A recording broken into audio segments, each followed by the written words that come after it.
sore semuanya. Hari ini kita akan memasak ayam penyet. I said good afternoon everyone. Today we will cook ayam penyet. Oops, wala akong sinabing pangit. Ayam penyet is a very popular Indonesian dish from Bali, Indonesia. I will teach you how to cook this dish today. So ayun. Samahan niyo ko mga kakay. Let's go!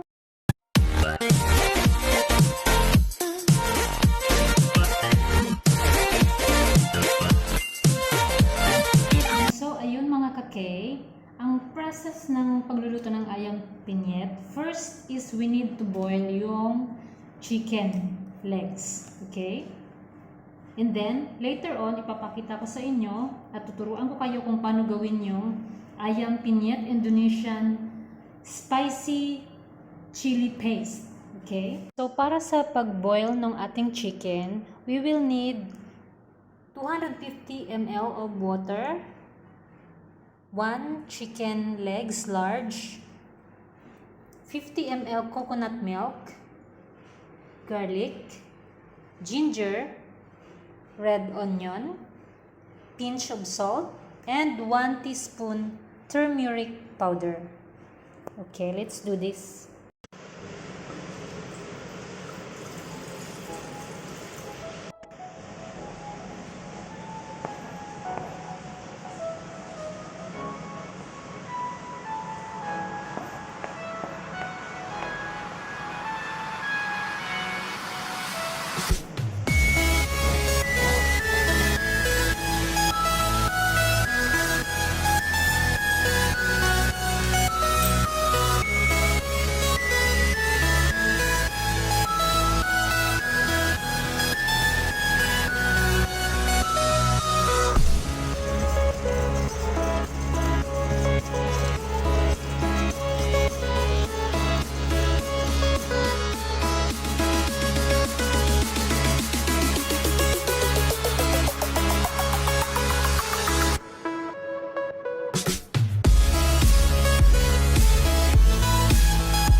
After 5 minutes guys, tatanggalin natin yung chicken muna. Luto na siya. Yan. Yan. Set aside. I-boil natin yung long beans. Kasi side dish to. Sinaserve ng mga Indonesian yung chicken with vegetable side dish. Ito munang long beans. Lutuin natin. 2 minutes. After 2 minutes, ilalagay natin yung cabbage. Turn off yung heat. Okay. Set aside. And yung pinagkuluan guys nung chicken, sinala natin yung garlic, onion, and ginger. Set aside. Ipa-fry din natin yan. Gagawin natin ngayon yung coating ng chicken and yung tofu kasi kailangan din na lagyan natin ng side dish na tofu. So we put 2 tablespoons of cornstarch, 3 tablespoons of flour. Mix natin mabuti. And after na dissolve yung flour at yung cornstarch, ilalagay na natin yung chicken.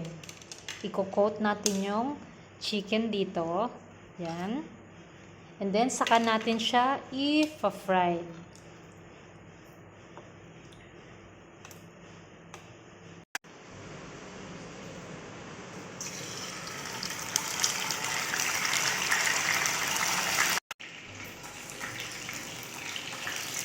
Oops, layo-layo na perfect.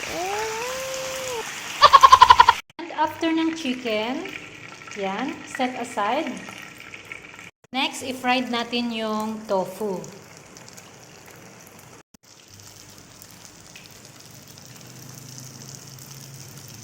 For our ayam penyet Indonesian chili paste, we will need 2 tablespoons of salted shrimp, 3 cloves of garlic, 1 small red onion, 5 pieces chili, and 1 tomato slice. Okay.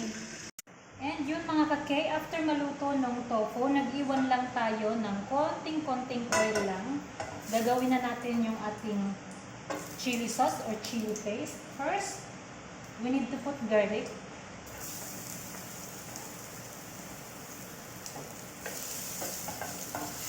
You know guys, yung mga Indonesian, maanghang din yung mga food nila.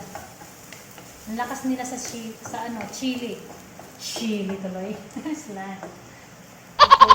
And then, yung onion. Actually, maraming mga dish na masasarap yung Indonesian. Next is yung ating tomato. Hinahan natin yung ito at medyo malakas. Next is yung sili. 5 pieces to guys. Pwede niyong bawasan if you want. Pag hindi nyo kaya yung anghang. I mean, sobrang anghang. And ilalagay natin yung ating shrimp. Salted shrimp. Alam mo.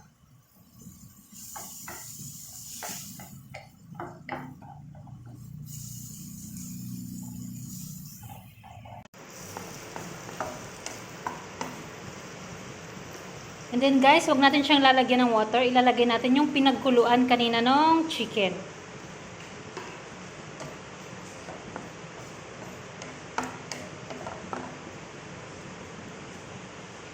And guys, optional, kung gusto nyo maglagay ng tomato sauce para magkulay red ng konti yung sauce, pwede din. So maglalagay ako 1 tablespoon tomato sauce. And lalagyan ko siya ng sugar, 1 tablespoon para makontra yung sobrang anghang, if ever. Kaya natin siya.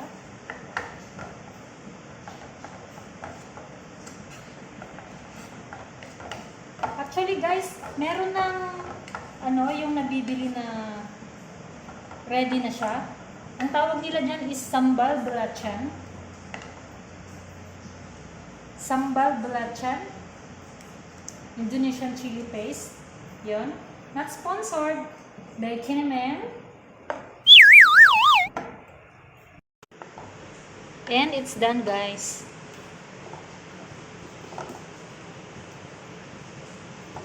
Ipa-fried natin yung sinala natin kanina galing sa pinagkuluan.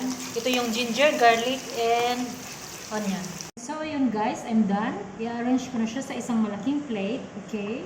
I-arrange ko na yung vegetables, yung chicken, at yung fried tofu. I-arrange natin siya like an Indonesian style. This dish is very popular in Bali, Indonesia. So, let's do this.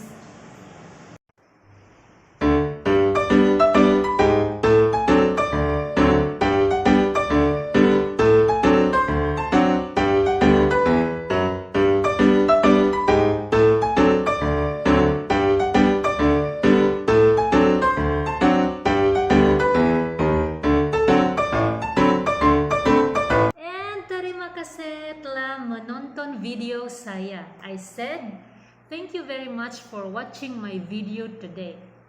In Indonesian language, when you say thank you, it's terima kasih. Terima kasih. Yun guys. Shout sa aking mga susunod na video. Marami pa akong mga recipes na i-share sa inyo. Easy recipe, lazy recipe, Asian recipe, at international recipe. Kayo nang bahala. Yon. At meron pa tayong workout, meron tayong dancing, dance tutorial, and Zumba. Yon. Yung mga gustong matutong magluto, yung mga gustong magkaroon ng idea about sa mga food business, yung mga gustong magpapayat, single ka man, mamshi ka man, boy or girl, it's okay. Pwedeng-pwede kayo sa aking channel. And thank you again for watching mga kake. See you sa aking next vlog!